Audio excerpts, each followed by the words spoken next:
Hello students, welcome to Little Explorers. आज के session में हम डिस्कस करेंगे NCERT class 6 science chapter 4 sorting materials into groups, वस्तुओं के समूह बनाना।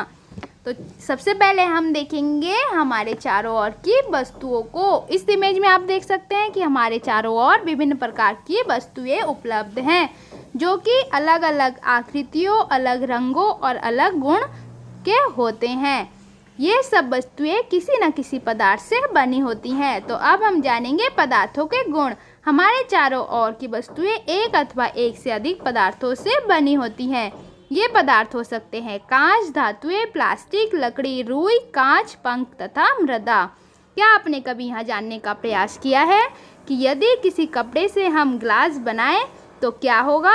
यहाँ इमेज में आप देख सकते हैं कि एक कपड़े से ग्लास बनाया गया और ग्लास में रखने वाली तरल पदार्थ को डाला गया जिससे कि कपड़े से छन के तरल पदार्थ बाहर निकल आया। अतः हम जान सकते हैं कि ग्लास बनाने के लिए हमें कांच, प्लास्टिक, धातु अथवा कोई ऐसा पदार्थ चाहिए जो कि जल अथवा तरल पदार्थ को रोक सके।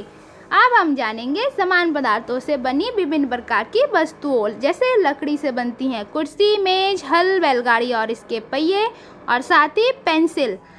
कागज से बनती है पुस्तकें, नोटबुक, समाचार पत्र, खिलौने, कैलेंडर आदि। चमड़ा से बनता है बैग, शूज मतलब जूते, पर्स और बेल्ट आदि। प्लास्टिक से बनता है लंच बॉक्स, वाटर बोतल और अन्य प्रकार की खिलौने। रुई से गद्दा या फिर सोफ़ा बनाया जाता है। अगर आपको इनके अलावा और भी वस्तुओं का अंदाजा है, बता सकते हैं आप, तो तीन वस्तुओं के नाम आप इसमें लिखिए। अब बात करेंगे पदार्थों के दिखावट के बारे में। प्राय एक दूसरे से भिन्न दिखाई पड़ते हैं पदार्थ, जैसे कि इस इमेज में आप देख सकते हैं। यहाँ पे कुछ लोहे और तांबे से बनी हुई मटेरियल्स है और यहाँ पे प्लास्टिक का। कुछ पदार्थ जो हैं जैसे लोहे, तांबे और एल्युमिनियम, इनमें कुछ समानताएं तो हो सकती हैं, लेकिन जैसे कि वही समानता लकड़ी में नहीं पाई जाती है। तो दिखावट भिन्न भिन्न हो सकता है। अब हम जानते हैं कठोरता के बारे में। आपने कभी रुई से बने हुए किसी खिलौने अथवा डॉल को दबाया होगा जो आसानी से दब जाता है या फिर संपीड़ित हो जाता है, जबकि अगर आपने कभी कोशिश की है लकड़ी के बने बेंच या फिर लोहे के बने टेबल को दबाने के लिए तो वो ना दबता है ना ही संपीड़ित होता है। तो ऐसे पदार्थ जिनको संपीड़ित करना या दबाना कठिन होता है उससे हम बोलते हैं कठोर पदार्थ। अब हम बात करेंगे विलेय अथवा अविलेय पदार्थ की। विलेय का अर्थ होता है घुलन। आप पाएंगे कि कुछ पदार्थ जल में पूर्णतः घुल जाते हैं जिनको बोला जाता है विलेय पदार्थ, और कुछ पदार्थ जो जल में नहीं घुलते हैं उनको बोलते हैं अविलेय पदार्थ। अब आपके लिए है एक एक्टिविटी जिसमें आप लेंगे एक गिलास पानी, आधा चम्मच नमक, आधा चम्मच चीनी और एक चम्मच बालू या फिर रेत, और आप इन पदार्थों को बारी बारी से जल में घोलने की कोशिश करेंगे। आप क्या पाएंगे? नमक जल में पूर्णतः लुप्त हो जाता है या फिर जो नमक है वो जल में विलेय है। चीनी भी जल में विलेय है और बालू जल में विलेय नहीं है, मतलब जो बालू है वो जल में नहीं घुलेगा। नेक्स्ट, चॉक पाउडर भी जल में घुलनशील है, जल में विलेय है, और लकड़ी का बुरादा जल में अविलेय है जो कि पानी में नहीं घुलेगा।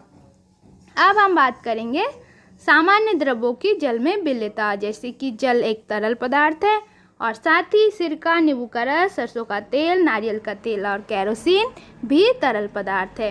अब हम बारी बारी से इन पदार्थों को जल में मिला के देखेंगे क्या ये जल में विलेय है अथवा नहीं।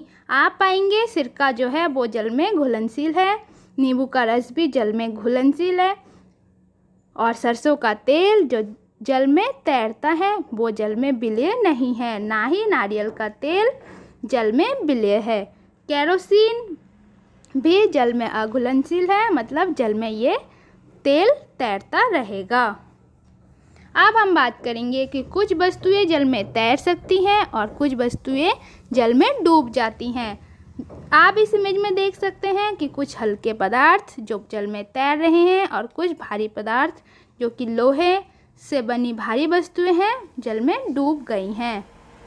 अब हम बात करेंगे पारदर्शिता की। आपने दुकानों में देखा होगा कि दुकानदार बिस्किट अथवा मिठाइयों या फिर अन्य खाद्य पदार्थों को कांच अथवा प्लास्टिक के ऐसे पात्रों में रखना, ऐसे डब्बों में रखना पसंद करते हैं जिससे कि खरीदार उन्हें आसानी से देख सके। तो सबसे पहले बात करेंगे पारदर्शी वस्तुओं की। जिन वस्तुओं में से प्रकाश आर पार गुजर सकता है अथवा जिनमें से हम आर पार देख सकते हैं उन्हें बोलते हैं पारदर्शी वस्तुएं या फिर ट्रांसपेरेंट ऑब्जेक्ट, जैसे कि कांच, जल और वायु आदि। आप इस इमेज में देख सकते हैं कि जो पारदर्शी वस्तु है उसके द्वारा हम आर पार देख सकते हैं। नेक्स्ट है अपारदर्शी वस्तु। ऐसे पदार्थ जिनसे होकर आप वस्तुओं को नहीं देख सकते उन्हें हम अपारदर्शी या फिर ओपेक ऑब्जेक्ट कहते हैं, जैसे कि लकड़ी का बॉक्स, गत्ते का डिब्बा आदि।